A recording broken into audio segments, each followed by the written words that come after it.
수요와 공급, 수요의 정의. 일정 기간 동안 특정 가격 수준에서 소비자가 특정 재화나 서비스를 구매하고자 하는 의지와 능력을 말한다. 수요량은 상품의 가격이 변할 때 소비자가 구매하려는 양의 변화를 나타낸다. 수요는 소비자의 필요와 욕구를 반영하며 가격 외에도 소득, 기후, 대체재의 가격 등 다양한 요인에 의해 영향을 받는다. 공급의 정의. 일정 기간 동안 특정 가격 수준에서 생산자가 특정 재화나 서비스를 판매하고자 하는 의지와 능력을 말한다. 공급량은 상품의 가격이 변할 때 생산자가 제공하려는 양의 변화를 나타낸다. 공급은 생산자의 생산 비용, 기술 수준, 원자재 가격 등 여러 요인의 영향을 받는다. 수요 법칙과 공급의 법칙. 수요 법칙과 공급 법칙. 수요 법칙. 수요 법칙은 가격과 수요량 사이에 성립하는 역의 관계를 설명한다. 일반적으로 다른 모든 조건이 동일할 때 가격이 상승하면 수요량은 감소하고 가격이 하락하면 수요량은 증가한다. 이 법칙은 소비자의 경제적 합리성을 바탕으로 하며 대체 효과와 소득 효과를 통해 설명된다. 자, 수요 법칙에 의해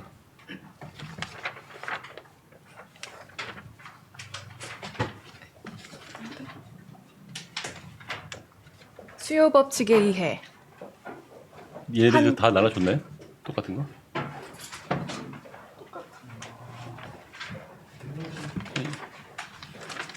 달라요?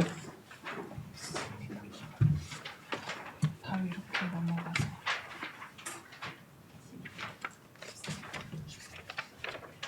일단 이거 화면이라도 보세요. 수요 법칙에 의해 한계 편익 체감의 법칙. 여기서 한계 편익은 추가적인 한 단위를 소비할 때 얻는 추가적인 만족이나 효용을 의미한다. 일반적으로 재화를 더 많이 소비할수록 추가적인 단위에서 얻는 한계 편익은 감소하며 이를 한계 편익 체감의 법칙이라고 한다. 예를 들어 첫 번째 사과를 먹었을 때 얻는 만족감은 매우 크지만 두 번째, 세 번째 사과를 먹었을 때는 그 만족감이 줄어드는 현상을 생각해 볼 수 있다. 이해됐죠? 첫 번째 먹었을 때, 두 번째 먹었을 때. 개별 소비자의 소요 곡선. 상품의 가격이 낮아지면 소비자에게는 추가적인 단위를 소비할 동기가 생기게 된다. 한계 편익 체감의 법칙에 의해 추가적 단위 소비에서 얻을 수 있는 한계 편익은 감소하겠지만 한계 편익이 주어진 가격과 같아지는 지점까지는 소비량을 늘릴 것이기 때문이다. 자, 이 말이 좀 어려운데 이 말을 이렇게 바꾸면 좋을 것 같아요. 상품의 가격이 낮아지면 소비자에게서는 추가적인 단위를 소비할 동기가 생긴다. 왜냐하면 편익만큼 가격을 지불할 거거든요. 편익만큼 가격을 지불하니까 가격이 내려가면 내가 편익이 낮아도 산다는 거야.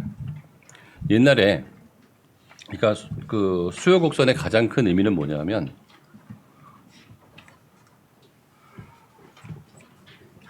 여기에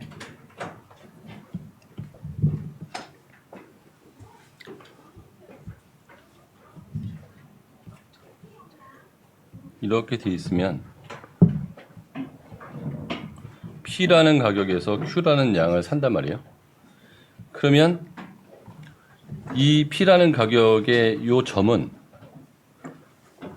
내 만족만큼 가격을 지불하는 거야.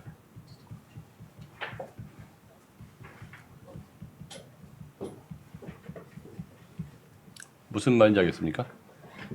가격이 만족만큼 지불해. 그러니까 여기가 10,000원이면 편익이 10,000원인 사람은 지급을 하는 거야. 기쁨이. 근데 편익이 8,000원이면은 안 지급한다고. 근데 가격이 8,000원으로 떨어지면 좀 많이 먹었을 때 이제 기쁨이 덜 한단 말이야. 8,000원으로 떨어졌어. 근데 10,000원이면 이제 지급을 안 할 텐데 편익이 8,000원이면 8,000원까지는 지급할 생각이 있다는 거야. 무슨 말인지 알겠어요? 편익이 7,000원이면 7,000원까지 지급할 생각이 있다는 거지. 그래서 수요 곡선의 이 모든 점은 편익 또는 지불을 용의 가격 그걸 이은 선이란 말이야. 가격이란 건 뭐냐면 내 만족만큼 가격을 지불한다는 거지. 무슨 말인지 됐으니까 내 가격만큼 돈을 지불한다. 그래서 이게 그런 말이에요. 이걸 좀 더 쉽게 설명을 하면 좋을 것 같은데. 그래. 상품의 가격이 낮아지면 왜 안 사든 사람이 사냐 하면 잘 볼게요. 상품의 가격이 낮아지면 왜 안 사든 사람이 사냐 하면 옛날에는 편익이 그 1000인 사람만 샀거든요. 상품이 가격이 낮아지면 편익이 800인 사람도 산다는 거지. 나로 혼자로 보면 옛날에는 내가 목이 너무 말라가지고 그 1000원 정도의 돈을 내고 살 생각이 있었단 말이야. 근데 지금 목이 좀 덜 말라. 그래서 1000원에 살 생각이 없어. 근데 이게 800원으로 떨어지니까 800원 정도면 살 수 있어. 그때 가격이 700원으로 떨어졌어. 아니 800원 정도의 목마를 때는 안 샀는데 그 정도라면 700원 주고 살 마음도 있어. 이렇게 바뀌는 거야. 그러니까 이 수요 곡선은 그 개인으로 봤을 때는 많이 먹으면 먹을수록 편익이 떨어지잖아요. 그러면 편익이 떨어지면 지불하고 싶은 마음도 떨어지는 거지. 이해됩니까? 무슨 말인지? 어려운 건 아니에요. 근데 만약에 이제 가격을 먼저 놓으면 가격이 떨어지면 편익이 좀 낮아도 산다는 거죠. 가격이 높을 때는 기쁨이 높을 때만 샀는데 가격이 낮아지면 기쁨이 좀 낮아도 산다는 거지. 그래서 가격이 계속 내려가면 별로 사고 싶은 마음이 없어도 산다는 거야. 이해됐습니까? 그 얘기입니다. 다시 한번 읽어볼게요. 2번. 개별 소비자의 수요 곡선. 상품의 가격이 낮아지면 소비자에게는 추가적인 단위를 소비할 동기가 생기게 된다.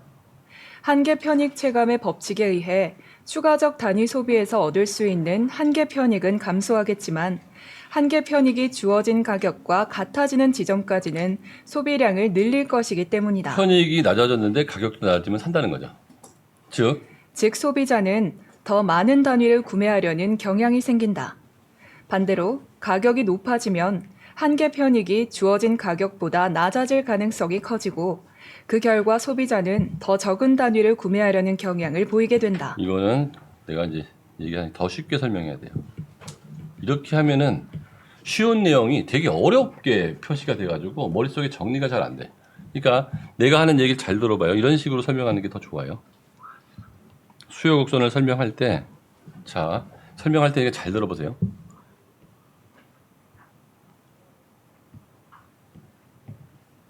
이렇게 돼 있단 말이에요. 수요 곡선이. 이유가 뭐냐?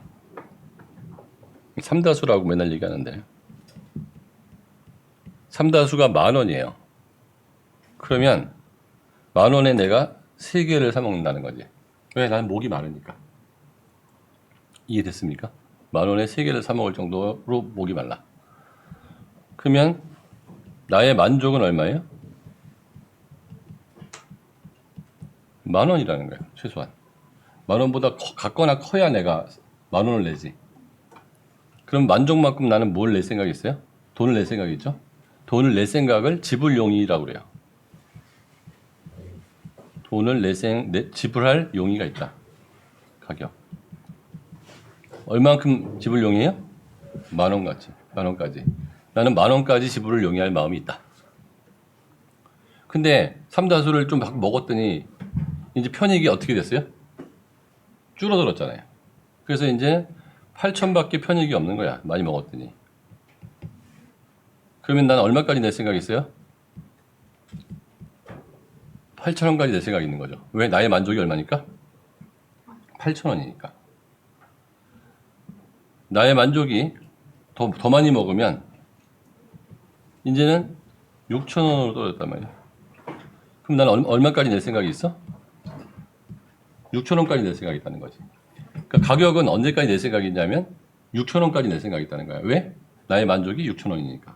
이걸 반대로 가격으로 얘기하면 10,000원일 때는 만족이 만일 때만 사 먹고 8,000으로 떨어지면 6,000이 될 때까지 사 먹고 8,000이 될 때까지 사 먹고 6,000이 되면 6,000이 될 때까지 사 먹으니까 사 먹는 양이 늘어나야 줄어들어요? 가격이 내려갈수록 사 먹는 양은 어떻게 돼? 늘어나는 거죠. 이렇게 설명하면 되게 쉬운 거예요. 그러니까 이 내용이 결과적으로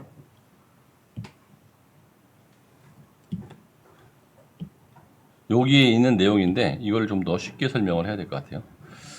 시장 수요 곡선의 도출. 시장 수요 곡선의 도출. 시장 수요 곡선은 개별 소비자들의 수요를 모두 합산하여 도출되는 곡선이다. 이를 도출하는 과정에서 중요한 개념은 개별 수요 곡선의 수평합이다. 개별 수요 곡선은 특정 소비자가 다양한 가격 수준에서 얼마나 많은 양을 구매할지를 나타낸다. 가격이 주어졌을 때 각 소비자는 그 가격에 맞춰 자신이 원하는 재화의 수량을 결정하게 된다. 이를 그래프상에서 표현하면 각 소비자의 수요 곡선이 그려지게 된다. 시장에 여러 소비자가 존재할 때 시장 전체의 수요를 구하려면 개별 소비자들의 수요를 모두 합산해야 한다. 이때 수평합이라는 개념을 사용한다. 수평합이란 주어진 가격 수준에서 모든 소비자가 구매하려는 수량을 더하는 과정을 말한다.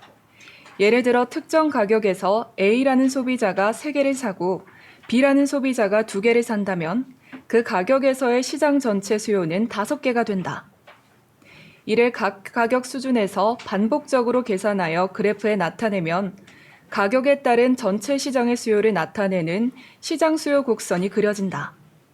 개별 수요 곡선은 각 소비자의 수요 형태를 나타내지만 이를 수평으로 더하는 방식으로 시장 수요를 나타내는 곡선을 완성할 수 있는 것이다.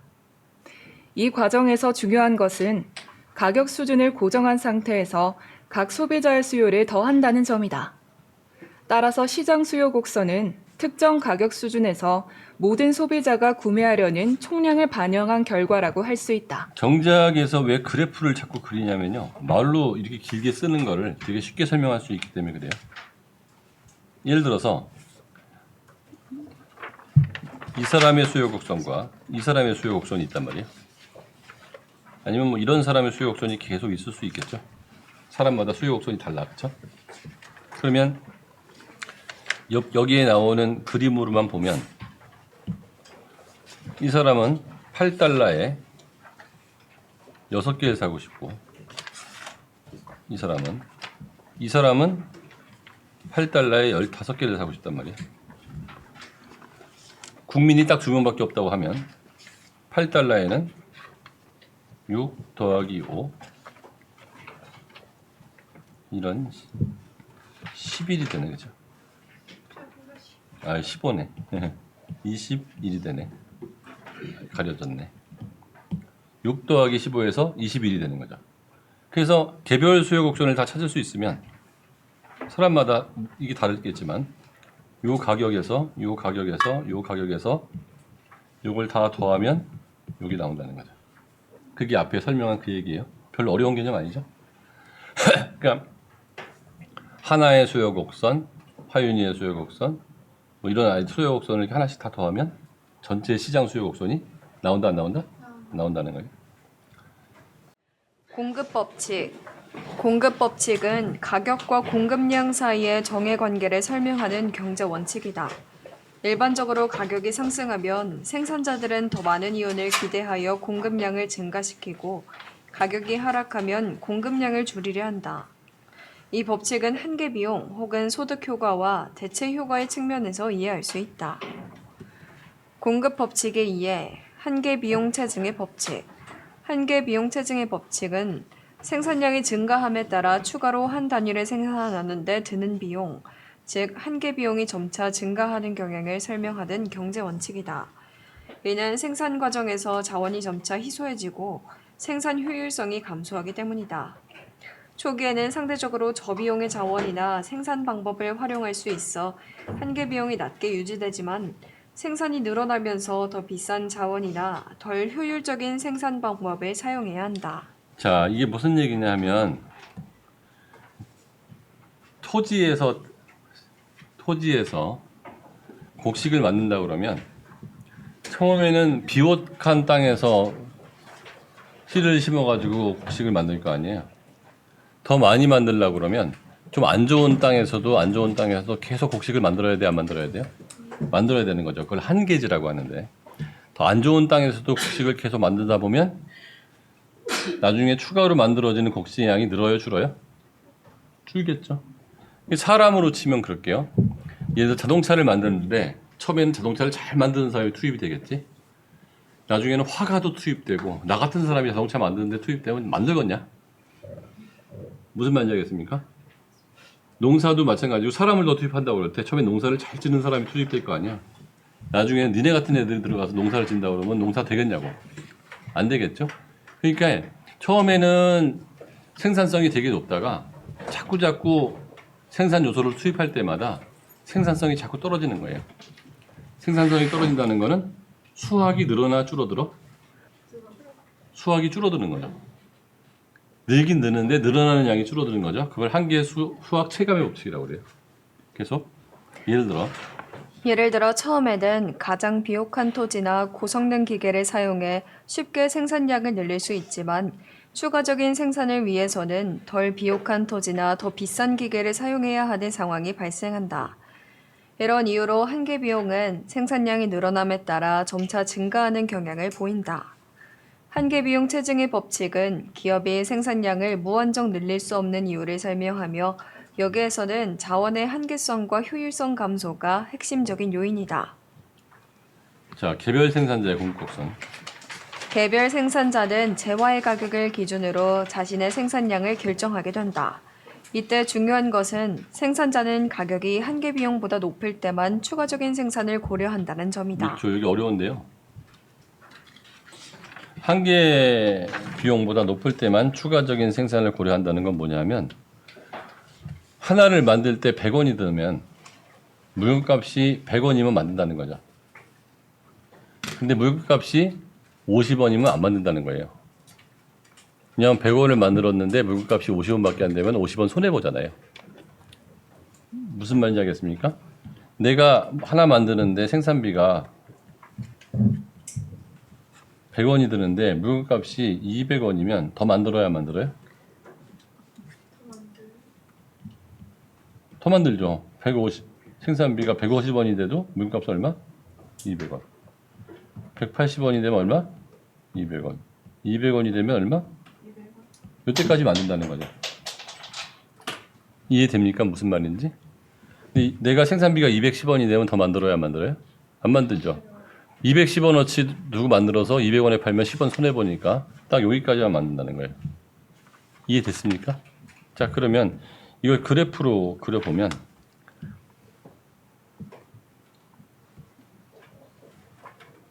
동곡선이 이렇게 돼 있단 말이에요.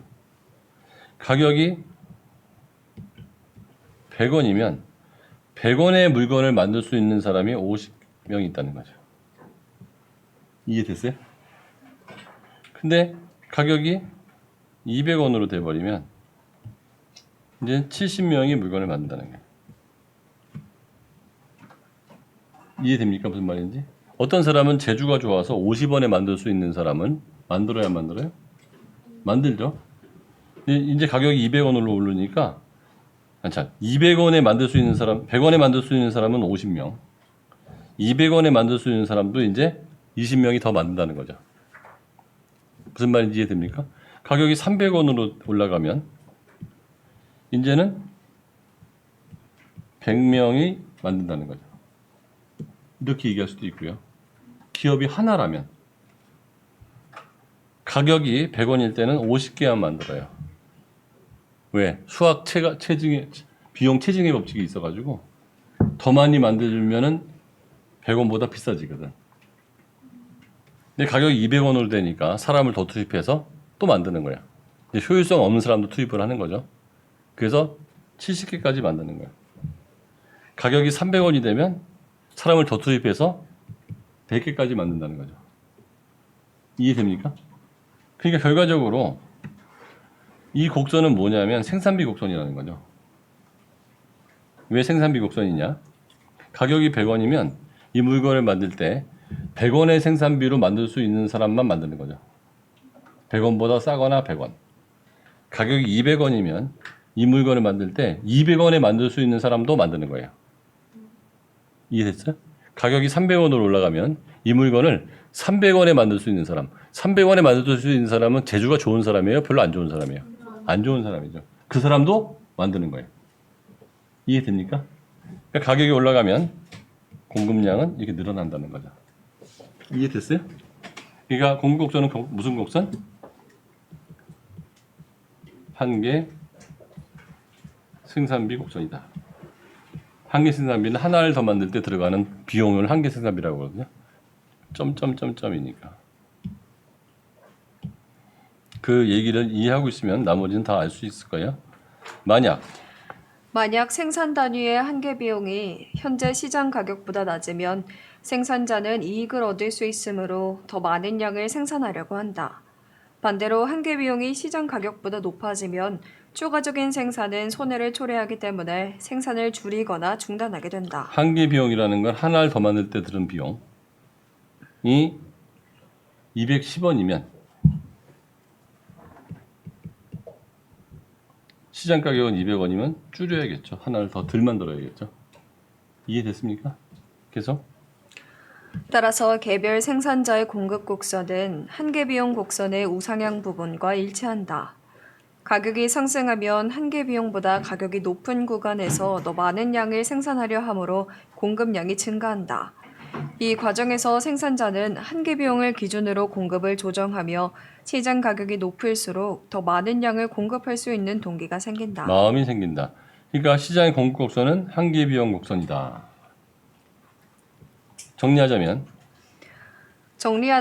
각 생산자는 자신의 한계 비용에 따라 특정 가격에서 공급량을 결정하게 된다. 이를 그래프로 표현하면 각 생산자의 공급 곡선이 그려지게 된다. 이거 다 이해됐습니까? 아니면 조금 한 번 더 설명해 줄까요?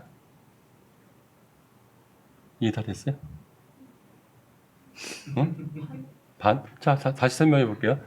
굉장히 쉬운 개념인데 조금만 마음을 열어놓고 생각하면 쉬워요. 100원의 물건을 만들 수 있는 사람이 하나를 더 만들 때 그러면 이 사람은 시장 가격이 100원이면 물건을 만든다는 얘기예요. 90원의 물건을 만들 수 있는 사람은 당연히 100원이면 물건을 만들죠. 그리고 10원의 이익을 보겠죠. 이해됐습니까? 물건값이 110원으로 올라갔어요. 그러면 이제 110원에 만들 수 있는 사람도 물건을 만든다는 거예요. 물건이 120원이 됐어요. 이제 120원에 만들 수 있는 사람도 물건을 만든다는 거예요. 이해됐죠? 150원이 됐어. 이제 150원에 만들 수 있는 사람도 물건을 만든다는 거야. 그러면 가격이 올라가면 올라갈수록 만드는 사람이 늘어났어요? 줄어들었어요? 늘어났죠. 그러니까 우상향하는 곡선이 되는 거지. 양의 그래프가 되는 거죠. 이해됐죠? 수요 곡선은 반대죠. 가격이 올라갔어요. 만족이 적은 사람은 사 먹어요? 안 사 먹어요? 안 사 먹죠. 그 줄어드는 거죠. 가격이 올라갔어요. 이제 만족이 또 적은 사람만, 높은 사람만 사 먹겠죠? 만족이 적은 사람 안 사 먹겠죠? 그러니까 만족이 적은 사람은 안 사 먹으니까 또 줄어들겠죠? 가격이 또 올라갔어요. 이제 소수의 사람만 사 먹고 많은 사람은 안 사 먹게 되겠죠? 수요량이 또 어떻게 됐어요? 줄어들었어요. 그러니까 마이너스 곡선이 되는 거죠. 수요 곡선은 그래서 마이너스 곡선, 공급 곡선은 플러스 곡선이 되는 거예요. 시장 공급 곡선의 도출. 이건 쉽습니다. 시장에서 다수의 생산자가 존재할 때 시장 전체의 공급을 구하기 위해서는 모든 생산자의 공급량을 합산해야 한다. 이때 수평합이라는 개념을 사용한다. 마찬가지로 공급 곡선, 공급 곡선, 공급 곡선. 예를 들면 이렇게 공급 곡선이 여러 개가 이렇게 있는데 P0일 때 가격이 쭉 이렇게 있을 거 아니에요. 공급 곡선, 공급 곡선, 공급 곡선, 공급 곡선 더하기 한다는 거죠. 요 가격에서도 다 더하고 요 가격에서도 다 더하는 거예요. 그러면 합쳐진 공급 곡선이 나온다는 거죠. 이해됩니까? 무슨 얘기인지? 얘는 요 가격에서 2개, 3개, 2개. 이러면 요거는 뭐야? 요 가격에서 9개가 나온다는 거죠. 이렇게. 응? 뭐가? 그렇죠? 자, 이러한 시장 공급 곡선은 이러한 시장 공급 곡선은 개별 생산자들의 공급 곡선이 얼마나 어떻게 움직이는지에 따라 달라지며 가격이 상승할수록 각 생산자가 더 많은 양을 공급하려는 경향이 있기 때문에 시장 공급 곡선도 우상향하는 형태를 띠게 된다. 자, 가격이 3개, 3일 때는 한 명도 없다가 가격이 4개로 가니까 여기 1명, 여기 2명 이렇게 됐죠. 이 2개를 합치면 가격이 3개일 때는 똑같이 0이다가 1 더하기 3이 되는 거죠. 4개일 때는 3 이렇게 되는 거예요. 이해됐어요? 그래서 만약에 이게 100만 명이면 100만 명 걸 다 더해버리면 우리나라 전체 공급 곡선이 된다 안 된다? 된다는 거죠. 잉여. 잉여의 의미. 잉여는 경제학에서 소비자와 생산자가 얻는 이익을 설명하는 개념으로 소비자 잉여와 생산자 잉여로 나뉜다. 잉여는 시장에서 거래가 이루어질 때 소비자와 생산자가 얼마나 이득을 보는지를 나타내는 지표이다. 이를 통해 시장의 효율성을 평가할 수 있다. 자, 잉여 면적이 넓으면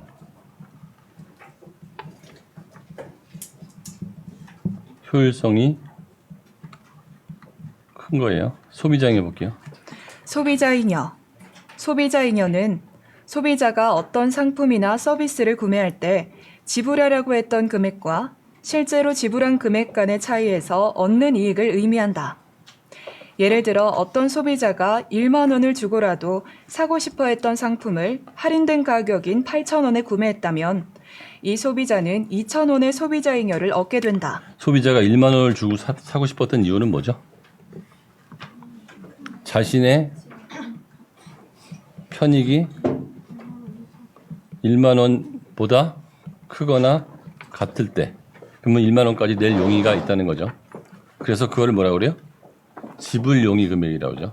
그래서 이는 소비자가 기대했던 것보다 적은 금액을 지불함으로써 얻는 이익이다. 만 원을 낼 생각도 있었는데 가격이 8천 원이면 2천 원의 이익을 봤다는 거죠. 요걸 뭐라고 그래요? 소비자 잉여라고 그래요. 그러니까 소비자 잉여는 내가 내고 싶은 가격에서 시장 가격을 빼면은 소비자 잉여가 되는 거죠. 소비자 잉여는 지불용의 금액 마이너스 실제 지불 금액의 총합. 수요 곡선에서 소비자 잉여는 시장 균형 가격 위에 위치한 수요 곡선 아래 면적으로 표현된다. 즉 소비자 잉여는 시장에서 형성된 가격과 수요 곡선 사이의 영역이다. 생산자 잉여. 생산자 잉여. 생산자 잉여는 생산자가 상품이나 서비스를 판매할 때 실제로 받은 금액과 그 상품을 생산하기 위해 최소한 받아야 했던 금액 간의 차이에서 얻는 이익을 의미한다. 예를 들어 어떤 생산자가 5천 원만 받아도 이익을 보는 상품을 8천 원에 판매했다면 이 생산자는 3천 원의 생산자 잉여를 얻게 된다. 자, 이 사람이 생산하기 위해서 최소한 받아야 되는 금액을 뭐라고 그래요? 가로 열고 닫고 생산비죠. 그러니까 생산비만큼은 받고 팔 생각이 있는 거잖아요. 그런데 생산비보다 비싸게 팔았으면 그게 뭐죠? 생산자 잉여가 되는 거예요.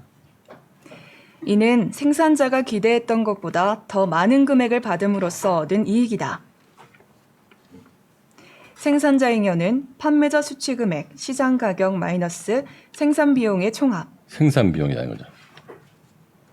공급 곡선에서 생산자 잉여는 시장 균형 가격 아래 위치한 공급 곡선 위의 면적으로 표현된다. 즉 생산자 잉여는 시장에서 형성된 가격과 공급 곡선 사이의 영역이다. 자, 그림을 보면 이제 시장 총잉여. 시장 총잉여. 시장 총잉여는 소비자 잉여와 생산자 잉여를 합한 값으로 시장 전체에서 발생하는 순이익을 의미한다. 시장 총잉여는 경제적 효율성을 평가하는 중요한 지표로 사용된다. 시장 총잉여가 최대화되는 상황은 자원이 효율적으로 배분된 상태를 나타낸다. 이 상태에서는 시장이 사회적으로 가장 바람직한 수준의 생산과 소비를 이루고 있다고 할 수 있다. 시장 총잉여는 소비자 잉여 플러스 생산자 잉여. 시장 총잉여는 수요 곡선과 공급 곡선이 만나는 점에서 형성된 균형 가격을 기준으로 수요 곡선과 공급 곡선 사이의 면적으로 나타난다. 자, 여기서 다시 한번 설명을 할게요.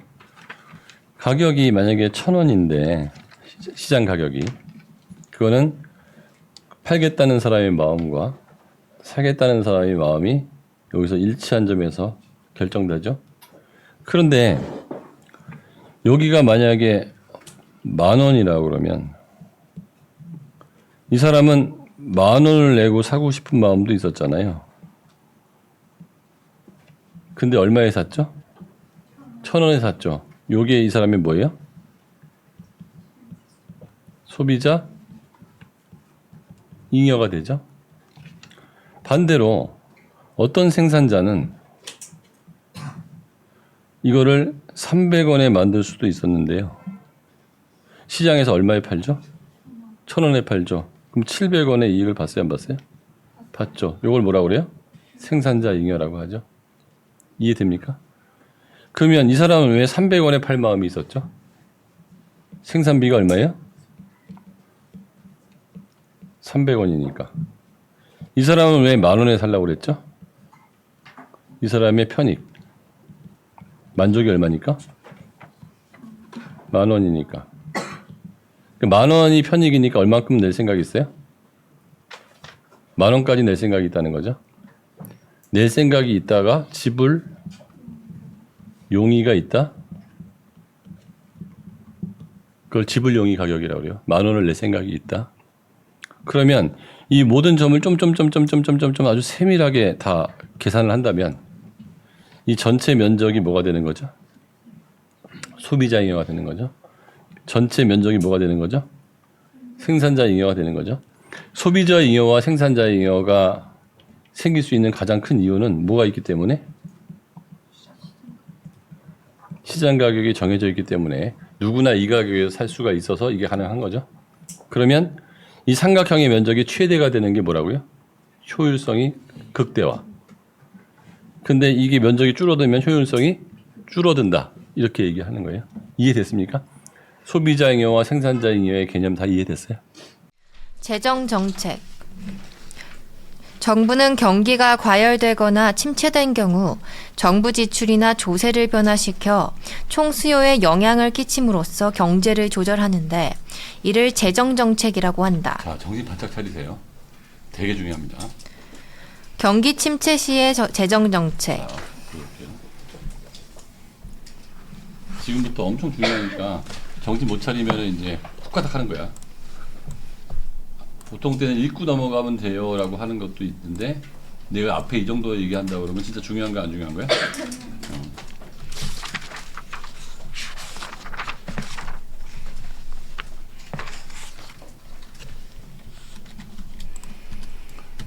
요게 이제 요거를 요렇게 움직이거나 요렇게 움직이게 하겠다는 건데 뭘 이용해서 움직이겠다?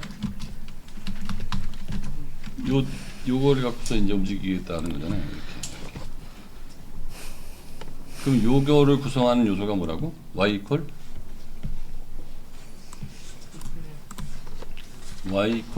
c 플러스 i 플러스 g 플러스 x 마이너스 n. 이게 지출이란 말이에요. 그런데 정부 입장에서 보면은 기업에다가 칼을 꽂아가지고 투자해 임마 이럴 수 있어 없어? 나의 엄마 잠깐 오세요. 좀 소비 좀 하세요. 이럴 수 있어 없어? 없잖아요. 이게 자유주의 세상이니까 C는 누가 하는 거죠? 너 경기 안 좋아진다고 그랬어. C는 C는 누가 하는 거야? 가게가 하는 거잖아요. I는 누가 하는 거야? 기업이 하는 거잖아요. X는 누가 하는 거야? 기업이 하는 거죠. 그러니까 이게 정부가 하는 거는 G밖에 없잖아요. 그러니까 이 사람들한테 이래라 저래라 할 수가 없는 거예요. 정부가 할 수 있는 거는 정부가 할 수 있는 건 두 개다 이거야. 첫 번째 뭐? G. 또 하나가 뭐 있을까요? N 감소? 세금. 자, 볼게요.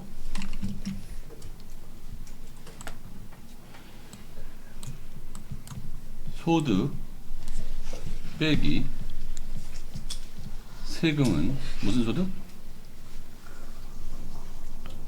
가처분소득.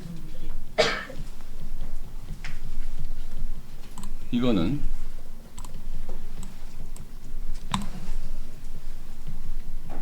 이렇게 돼 있죠. 소비 플러스 저축으로. 그러면 세금을 올리면 소비는 어떻게 될까요? 줄어들죠. 그러면 C가 어떻게 되죠? 줄어들죠.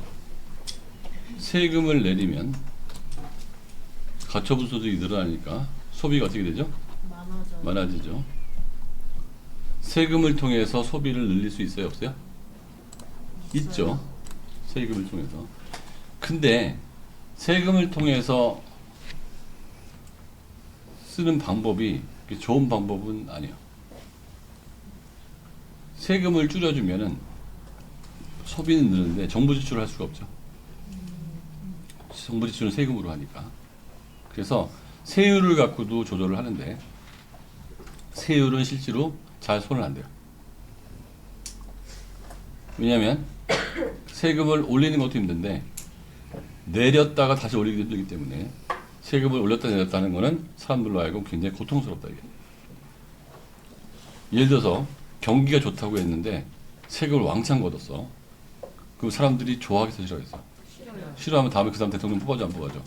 안 뽑아주니까 세율은 잘 안 건드려요. 잘 안 건드려. 됐죠? 자 그러면 뭐를 주로 건든다? G를 건든다 이거죠. 자 그러면 Y 이퀄 C 플러스 I 플러스 G 플러스 X 마이너스 M 상태예요. 즉 Q1 경기가 안 좋아. 이거를 Q0로 만들고 싶어. 그러면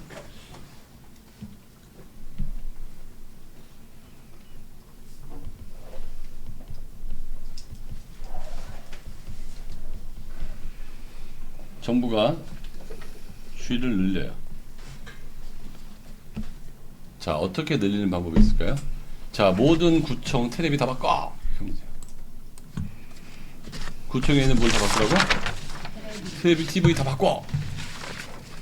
그 전국에 있는 구청 TV가 엄청 많을 거 아니야. 야, 구청에 있는 컴퓨터도 다 바꿔. 야, 구청에 전부 페인트 칠을 다 새로 해. 야, 보도블록 다 바꿔. 야, 길, 아스팔트 새로 다 깔아. 뭐 이렇게 할 수 있는 게 있잖아요. 정부가 지출할 수 있는 게 있어요, 없어요? 있죠. 심지어는 사람들한테 10만 원씩 나눠줘. 하여튼 뭐 정부가 지출할 수 있는 건 되게 많죠. 그러면 전국에 있는 모든 구청을 뺑기칠을 새로 해라. 실내외. 그러면 갑자기 페인트 회사가 잘 돌아가요, 안 돌아가요? 잘 돌아가죠. 정부가 전국에 있는 모든 관공서 페인트를 쫙 고치는데 10조를 썼다고 그러면 페인트 회사는 10조 원어치가 팔릴 거고. 이거 칠하는 사람 오늘 저녁 때 고기 먹을 수 있어요, 없어요? 있죠. 그럼 고깃집은 오늘 저녁 때 학원비 낼 수 있어요, 없어요? 있죠. 그럼 학원은 와이프한테 월급 올려줄 수 있죠. 뭐 이런 거예요.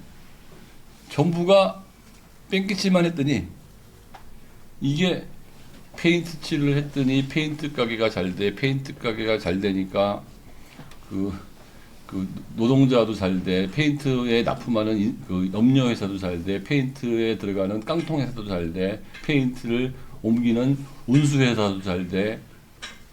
무슨 말인지 이해됐어요? 열심히 페인트 칠하기 때문에 점심도 먹어야 되니까 구청 근처에 있는 식당도 잘 돼. 식당도 잘 되니까 이거죠. 그러니까 G가 늘어났더니 뭐가 늘었나? C가 늘어난다. 이해됩니까? 이해됐죠? 자, G가 늘어나니까 C가 늘어난다보다는 I가 늘어나겠네, 먼저. 야, 이게 뭐 정부에서 자꾸 뭐 페인트를 막 사니까 페인트 공장을 더 늘리는 거죠. 페인트 공장을 늘리니까 실업은 늘어나요, 줄어들어요? 줄어들죠. 취업이 늘어나죠. 실업이 줄어들면 소비는 어떻게 돼요? 늘어나죠. 소비가 늘어나면 TV 더 많이 팔려요, 안 팔려요? 더 많이 팔리니까 I가 또 늘어나죠. I가 늘어나면 실업이 줄어들죠. 수접이 줄어들면 뭐가 늘어나요 또? 이해됩니까? 정부는 100을 썼는데 여기 500이 나오더라 이게. 효과 좋다 안 좋다? 정부가 10조를 썼더니 시장에서 50조만큼 반응하더라 이게. 효과 좋다 안 좋다? 좋다. 이거를 무슨 효과? 승수 효과라고 그래요. 정부가 10을 썼는데 그거의 몇 배가 좋아졌다. 이게 재정 정책이죠. 누가 좋아해요? 케인즈가 좋아하는 겁니다. 자, 이번에 금융 정책 들어갈게요.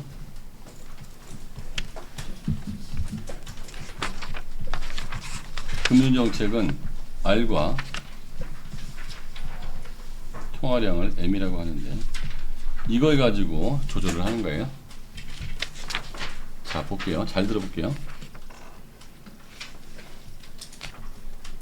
1번 첫 번째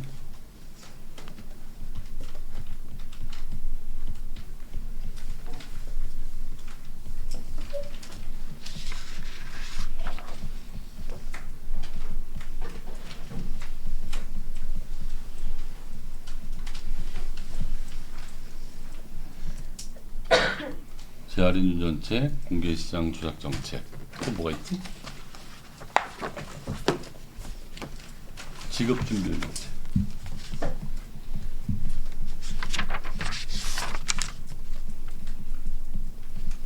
책에 다 나와 있지만 다시 한번 정리할게요. 야, 이게 정리하는 게 편하니까. 자, 여기서는 이렇게 보시면 돼요.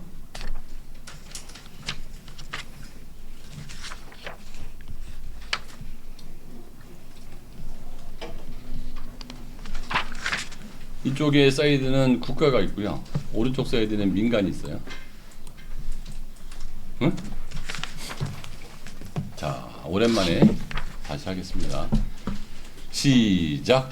사과가 많아지면 사과값은 떨어지고 사과값은 돈으로 표시되고 돈이 많아지면 돈의 값은 떨어지고 조세. 돈의 값은 이자율로 표시되고 달러가 많아지면 달러 값은 떨어지고 달러 값은 환율로 표시되고 사람이 많아지면 사람 값은 떨어지고 사람 값은 이로 표시된다. 자, 볼게요.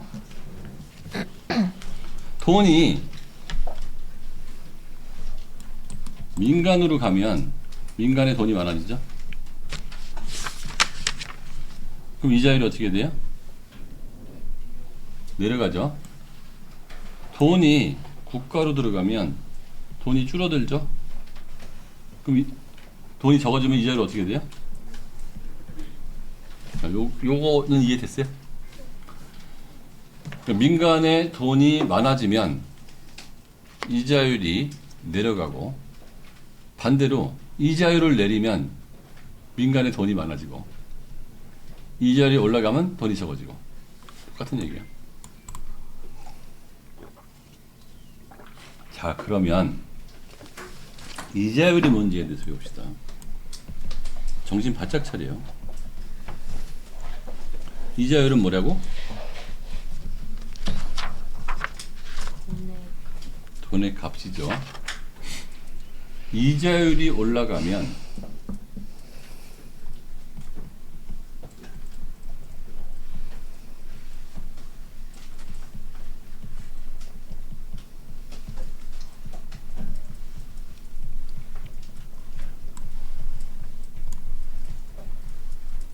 현금 보유에 기회비용이 증가한다. 요거 가슴에 확 와닿아요. 이제는 이거 이해해야 해요. 꼭 이거 이해 못하면 힘듭니다. 설명을 다시 한번 할게요. 옛날에 몇 번 설명한 건데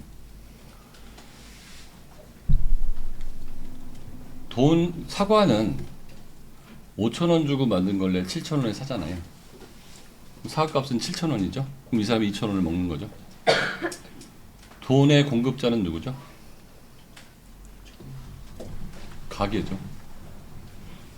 돈의 수요자는 누구죠? 기업이죠. 중개자는 은행이죠. 그러면 나는 은행에다 돈을 넣으면 100만 원을 넣었어요. 1년 있다가 110만 원을 받죠. 그럼 10만 원 돈 번 거죠. 그래서 10만 원의 돈이 값인 거예요. 돈이 많으면 그 사람은 10만 원씩 나한테 안 줄 거예요. 한 3만 원만 줄 거야. 100만 원을 넣으면 얼마죠? 1년 있다가 3만 원을 주겠지. 돈이 귀하면 15만 원도 달라고 할 수도 있겠죠. 이해됩니까? 무슨 얘기인지? 그러면 은행에다 돈을 넣으면 은행에 돈을 넣으면 나는 1년 있다가 100만 원을 넣으면 110만 원을 받는데 장롱에다 돈을 넣으면 1년 있다 얼마죠? 그대로? 100만 원이죠.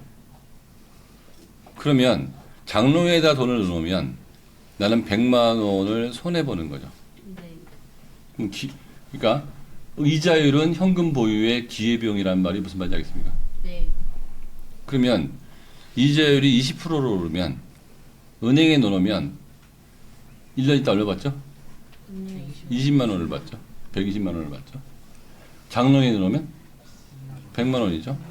이자율이 20%로 올랐다는 얘기는 내가 현금을 갖고 있으면 20만 원의 비용이 든 거나 마찬가지죠. 더 좋은 선택을 못 한 거잖아요. 이해되니?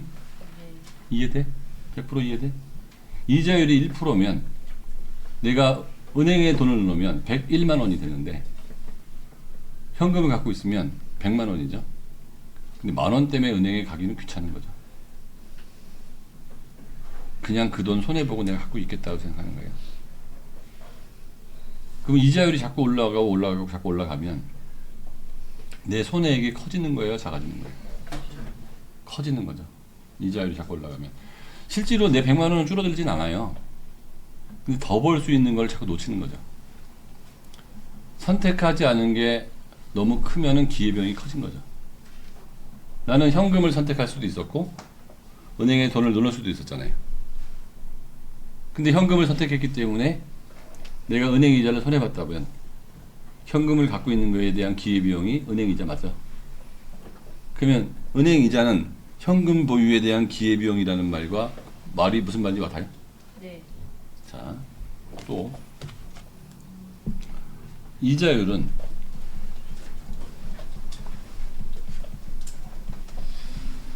투자의 기회비용이기도 해요. 요거 설명할게요.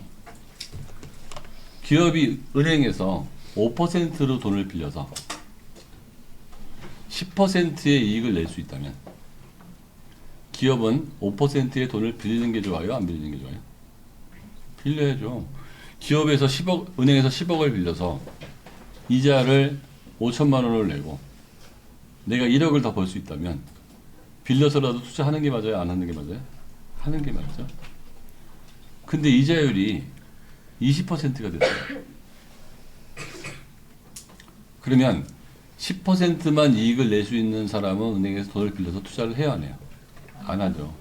최소한 20% 이상 이익을 낼 수 있는 사람만, 회사만 은행에서 돈을 빌려서 투자를 하겠죠. 그럼 이자율이 올라간다는 얘기는 투자할 수 있는 기업의 숫자가 늘어난다, 줄어든다? 줄어든다. 이자율이 내려가면 3%밖에 이자율이 안 돼. 그럼 나는 4% 이익을 낼 수 있으면 은행에 돈을 빌려요, 안 빌려요? 빌리죠. 이자율이 내려가면 은행에서 돈을 빌려서 투자하겠다는 기업이 늘어나요, 안 늘어나요? 늘어나죠. 자, 그럼 볼게요. 이자율이 올라가면 소비는 어떻게 돼요? 감소하죠. 왜 감소해요? 내 현금에 돈을 안 갖고 있고 은행에 돈을 놓잖아요. 현금에 돈이 없으니까, 현금을 안 갖고 있으니까 소비를 할 수가 없죠. 이자율이 올라가면 투자는 어떻게 돼요? 내려가죠. 그러면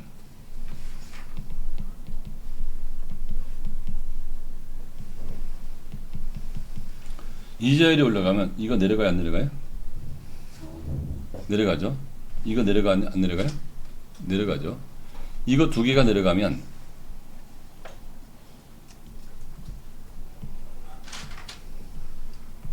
D곡선이 1번 이동, 2번 이동? 1번 이동이죠. 즉 이거를 내리면 D곡선은 이렇게 되는 거죠. 지금 이자율이 올라가고 있어요? 내려가고 있어요? 올라가다가 정체 이렇게 하고 있거든요. 지금 나라에서 이자율을 이거 올렸단 말이에요. 왜 올렸을까요? 이걸 줄이기 위해서 올렸을까요? 왜 올린 거예요? 나라에서 이자를 올렸잖아요. 경기가 그래서 안 좋거든요, 지금.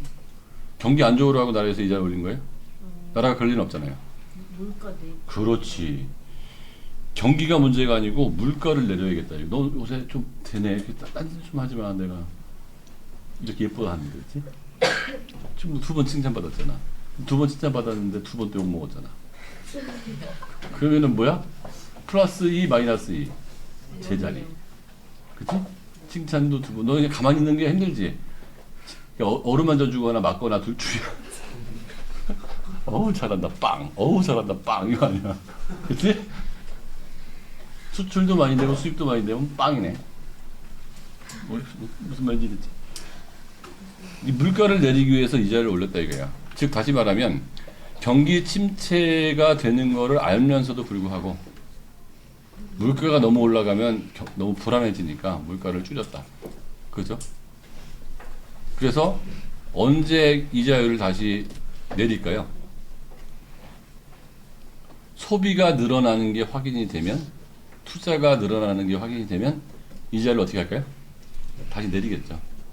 그래서 계속 뉴스에서 올해 소비자 물가 상승률은 소비가 풀리고 있다. 그러면 더 이상 이자가 올라가지 않을 것이다. 이런 뉴스가 많이 나와요. 그러면 이자율을 가지고 C하고 I를 조절할 수 있었어요? 없었어요? 있었다는 거죠. 또 하나는 통화량. 돈을 늘려버리면 R은 어떻게 돼요? 돈을 늘리면 놀러와. 자진납세.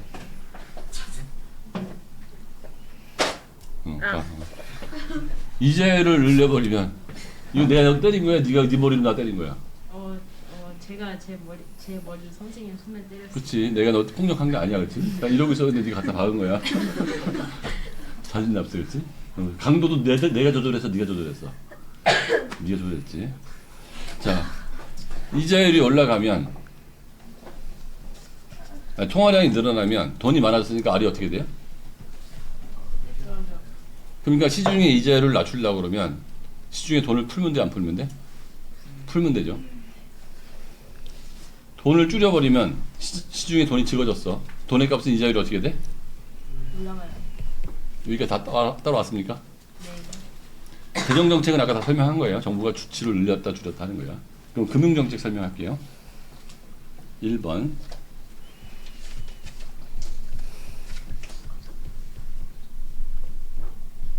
요거만 하고 쉽시다. 너무 중요한 거고요. 사실 이거 하나 갖고서도 막 몇 주도 해야 되는데 니네들 잘하니까. 뱅크가 있고요. 제가 있습니다. 센트럴 뱅크, 중앙은행이 있어요. 우리나라의 중앙은행 이름 뭐예요? 미국 중앙은행 이름은?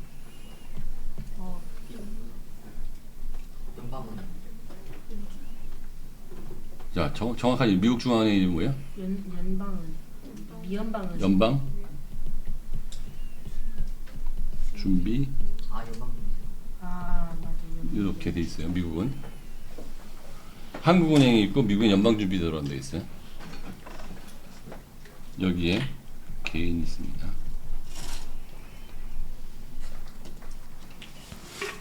자, 개인이 은행에다가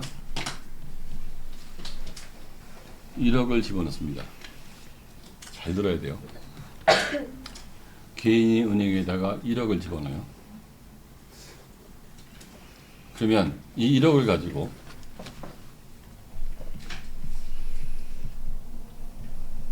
기업에 대출을 하죠. 근데 여기 아주 재밌는 일이 벌어져요.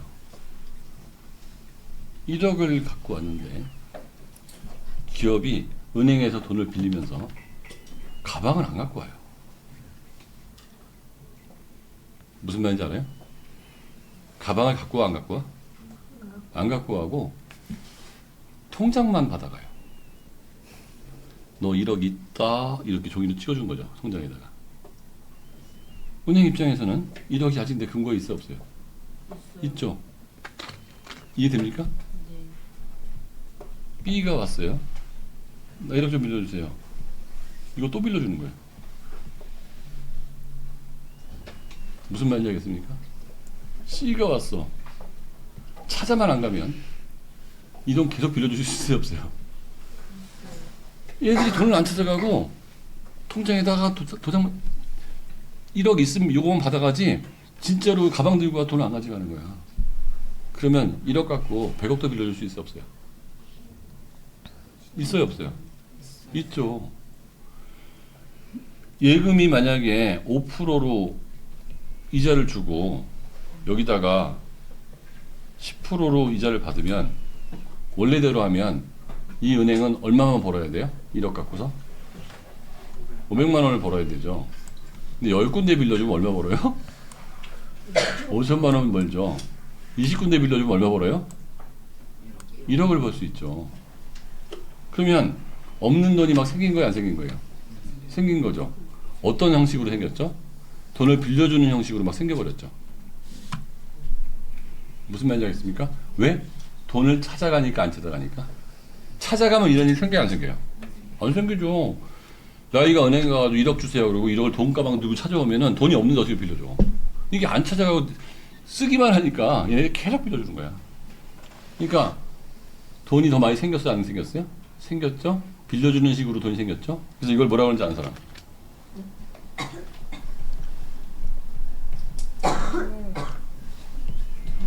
은행이 돈을 창조해버린 거예요. 이야 이런 마술이 어딨어. 은행 돈 벌기 얼마나 편해요 그죠? 그런데 뭐만 안 하면 되죠? 갑자기 얘들이 와가지고 내 돈 좀 찾아갑시다만 안 하면 되죠. 갑자기 둘이 와서 돈을 찾아간다는 순간 은행은 막 없는데요? 너 뭔 소리야? 나한테 1억 줬다고 그랬잖아. 그러면 현금으로 줄 수 있어야지. 어머 10명한테 줬는데요. 이 사기꾼 놈아 그럴 거 아니에요. 그래 안 그래요? 그래서 은행이 딱 보는 거예요. 사람이 찾으러 오는 사람이 몇 명쯤 될까 계산하는 거죠. 한 10명 중에 2명 정도는 찾으러 올지도 몰라. 그러면 이제는 1억 중에서 1억을 다 빌려주는 게 아니고 20%를 남겨놓고 80%만 빌려주는 거지. 그러면 나중에 누가 찾아오더라도 여기 있습니다. 10명이 동시에만 안 찾으러 오면 되죠. 근데 이거는 오랫동안 해보면 알아 몰라? 알죠. 오랫동안 해보면. 그래서 여기 놔두는 이 20%를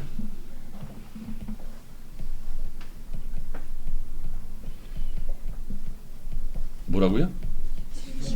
지급준비금이라고 그래요. 언제든지 누가 오면 줄 수 있는 돈, 지급준비금.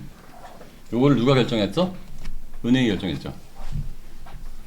근데 나라가 이렇게 보니까 저거 네가 결정할 일이 아니야. 왜냐하면 막 90%씩 빌려줘가지고 은행 망하면 나라도 골치 아프잖아요. 그래서 야 은행 잘 와. 얼마를 니네가 남겨줘야 될지 내가 정한다.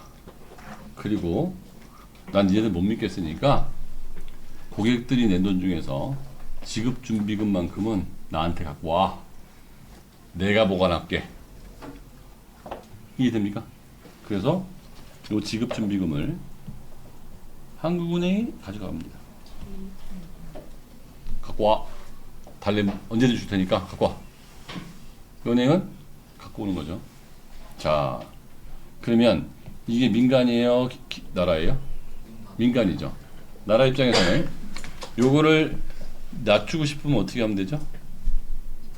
지급준비금을 더 거두면 되죠. 자, 지금까지 지급준비율 30%인데 35%로 늘렸어. 자, 너희들 은행에 사람들 예금한 돈 35% 나한테 가져와. 나머지만 갖고 빌려줘. 이거를 올리고 싶어. 어떻게 하면 되죠? 지급준비율을 이번 달부터는 5% 낮춰줄게. 더 빌려줘도 돼. 이해됩니까? 네. 요 지급준비율을 올렸다 내렸다 하면 아까 국가 민간의 돈을 넣다 뺐다 할 수 있어 없어요? 자, 지급준비율을 올리면 국가 쪽으로 돈이 가요, 민간 쪽으로 돈이 가요? 국가 쪽으로 돈이 오죠. 국가 쪽으로 돈이 오죠. 지급 준비율을 낮추면 민간 쪽으로 돈이 가죠. 이게 1번 정책이에요. 무슨 정책이라고 이게? 지급 준비율 정책. 따라해 볼게요. 지급 준비율 정책. 지급지구 정책. 자, 이거는 국가가 지출을 했어요. 돈의 양을 정했어요. 그래서 금융정책이라고 해요. 재정정책은 국가가 돈을 직접 집행하면 무슨 정책? 재정정책. 이자율과 돈의 양을 정하면 무슨 정책? 금융정책. 금융정책 어디서 한다? 중앙은행. 한국은행, 중앙은행이 한다. 재정정책 어디 한다? 기획재정부에서 한다. 여기까지 하고